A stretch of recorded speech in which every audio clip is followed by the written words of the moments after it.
Picture this: 1863, San Francisco.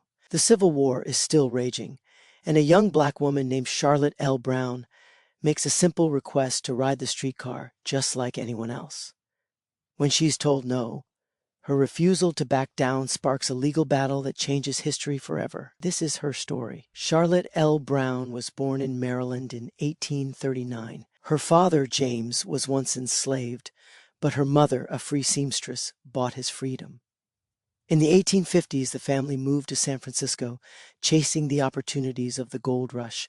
Her father became a successful businessman, running a stable, co-owning a black newspaper, and speaking out fiercely against slavery. Growing up in this home, Charlotte was raised with a deep sense of dignity, pride, and the importance of resistance, values that would soon define her historic stand. On the evening of April 17, 1863, Charlotte boarded a horse-drawn streetcar. She had a valid ticket, but the conductor refused it, telling her flat out that colored people were not allowed to ride. Charlotte stood her ground. She told him she had a right to be there and had a long way to go, but when another passenger complained, she was forcibly thrown off the car. For many, that might have been the end of it, but for Charlotte, it was just the beginning of a fight. At this time, Black Californians had only just won the right to testify against white people in court.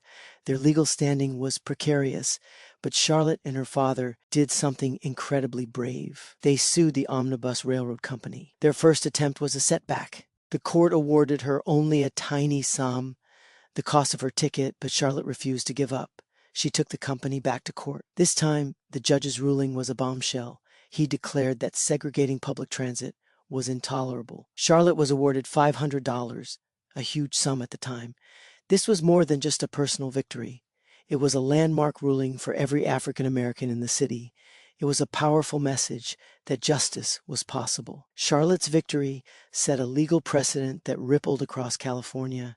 It was one of the earliest acts of civil rights activism in the state, happening decades before the more famous desegregation battles of the 20th century. Within a year, her case had effectively ended legal segregation on San Francisco streetcars. Black passengers could no longer be legally ejected from public transit. It was a small step, but a massive leap toward equality, all because one woman refused to accept injustice.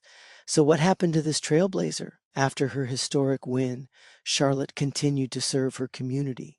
She opened a school for young children, dedicating herself to education and upliftment. She later married another civil rights activist, James Henry Riker, and remained a vital part of San Francisco's fight for equality. History sometimes forgets its early pioneers, but Charlotte L. Brown's story is one we all need to remember. She didn't wait for a movement to start. She started one.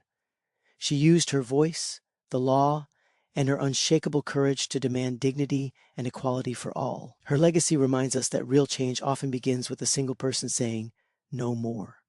If this story inspired you, please like and share it to help keep her legacy alive. Subscribe for more stories of forgotten heroes who changed the world. Thanks for watching.